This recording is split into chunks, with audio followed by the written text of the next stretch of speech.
Is it possible to trade Kyle Lowry before the NBA trade deadline? One expert says that the Miami Heat should think about making a trade. Kendrick Perkins was on ESPN to talk about the game between the Atlanta Hawks and the Phoenix Suns. Suns acquired Kevin Durant.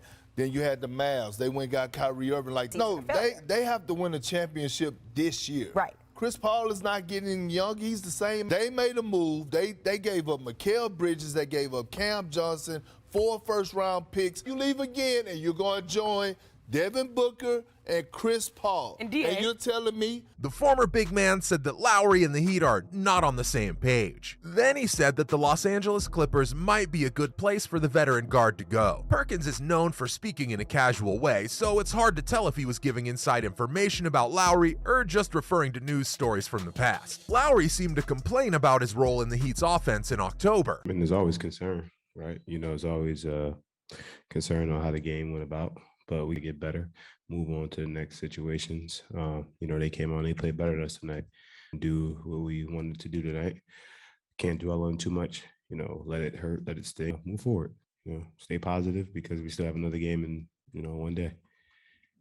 When a team falls quickly in the standings, it's important to find out why. After getting the first seed in the Eastern Conference and taking the Boston Celtics to 7 games in the Eastern Conference Finals, Kyle Lowry and the Miami Heat have taken a noticeable step back from the list of NBA title contenders. This is a problem for a team that's put all of its chips in the middle of the table to try to win a championship in the next few months. Jimmy Butler's played like he should be an all-star, but he's already missed 15 games this season and isn't getting any younger or stronger. That makes it even more important to fix the team's fall. Miami isn't necessarily broken, as they have the 6th best defensive rating in the NBA and average the 5th fewest turnovers per game. They don't make mistakes or make it easy for other teams to beat them. Instead, it's important to find out why the offense dropped from 12th best last year to 27th best this year. As the blame's been passed around, many people have begun to point at Kyle Lowry. He's been blamed for Miami's downfall because he's an old star who makes the 3rd most money on the team. But how much of that fault is fair? Which of the Heat's issues is Kyle Lowry to blame for? It's not too much of a stretch to say Lowry's last season hasn't been one of his best. And his pass stolen away, lead pass.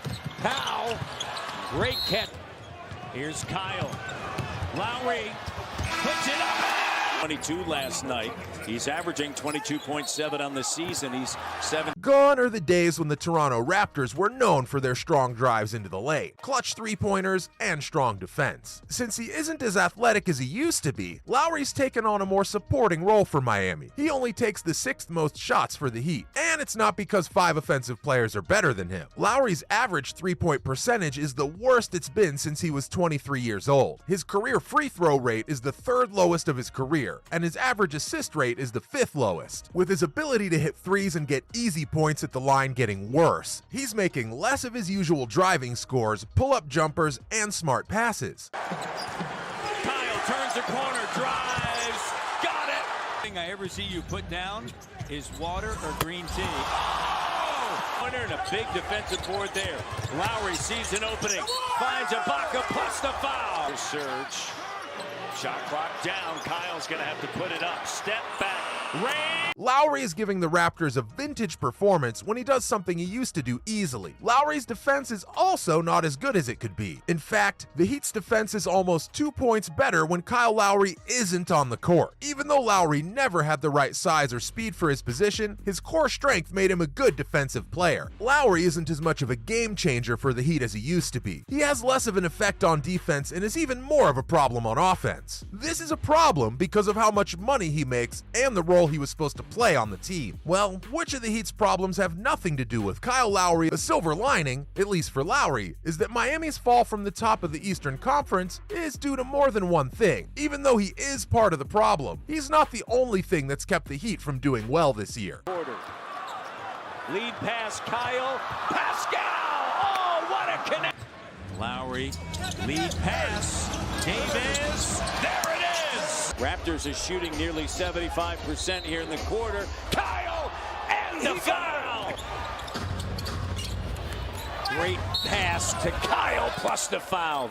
Even though every team has to deal with injuries, this year's been especially bad for the Heat. Jimmy Butler, Tyler Herro, Victor Oladipo, and Gabe Vincent have all missed important time, which has hurt the team's continuity. Other small injuries have also made it a rough season for the Heat in terms of health. If a team wants to win an NBA title in the modern era, it needs a modern offense. The one in Miami's a long way from that, and it's one of the worst in the league. The fact that they're only 28th place and 5th in turnovers makes it seem like they would have a slow, methodical offense. What keeps it from being a success is that the team as a whole has been terrible at shooting. Even though they take the 8th most threes per game, they're ranked 26th in terms of how well their field goals actually work. The final nail in the coffin for the Heat is the almost unbelievable fact that no Heat player shoots better than 38% from deep, which slows down the Heat's offense. When you look at the percentages for each of Miami's supposed shooters, you can't help but feel bad. Tyler Herro and Duncan Robinson are averaging their second worst percentages from 3, while Max Strus and Victor Oladipo are having their worst seasons ever from 3. When you add Lowry's struggles from beyond the arc to Jimmy Butler's drop-in three-point attempts, you have a recipe for a disastrous offensive reality. A slow, plodding offense that focuses on getting good shots that keep missing and hurting the team's chances. What's the consensus on Lowry's impact on the Heat? The Heat haven't played as well as they usually do, so it's no surprise that many different players have been criticized by fans and experts alike. Because Lowry's gotten worse in some important ways, he's now an easier target, but it's not that simple. Even though Lowry has gotten worse, the bigger problem is that the Heat don't have any good offensive players other than Jimmy Butler and Bam Adebayo. Their team was built around quick shooters from deep, but none of the players they've brought in has lived up to their end of the deal. Because of this, the Heat's chances are over sooner than expected. Even though it's not Kyle Lowry's fault, it wouldn't be strange for him to be a part of the solution in some way. Pat Riley wants to win more than anyone, and if Kyle Lowry's season doesn't improve soon, he could be used as salary filler in the next trade to get Miami a star player they want. Well, Kyle Lowry's been ruled out for the next 3 games for the Miami Heat because of a problem with his left knee, so he could be out for even longer. The Heat said that his left knee was sore, so he didn't play on Saturday in Milwaukee. The Heat will look at him again next week when they play their last 2 games before the All-Star break. I think this is just part of a long NBA season, Heat coach Eric Spoelstra said Tuesday. Things will happen that we don't know about. The good news is that there doesn't have to be a plan or anything like that. We just need to calm things down, and that's where we are right now. Lowry's scoring average hasn't been this low since the 2012-2013 season. The last time he had so few assists per game was in 2009-2010, and the only time he shot worse was for 10 games in his rookie season, 2006-2007. In a month, he'll be 37. The 6-time All-Star is in the second year of an $85 million 3-year contract with Miami. Will he get better as the season progresses? Only time will tell.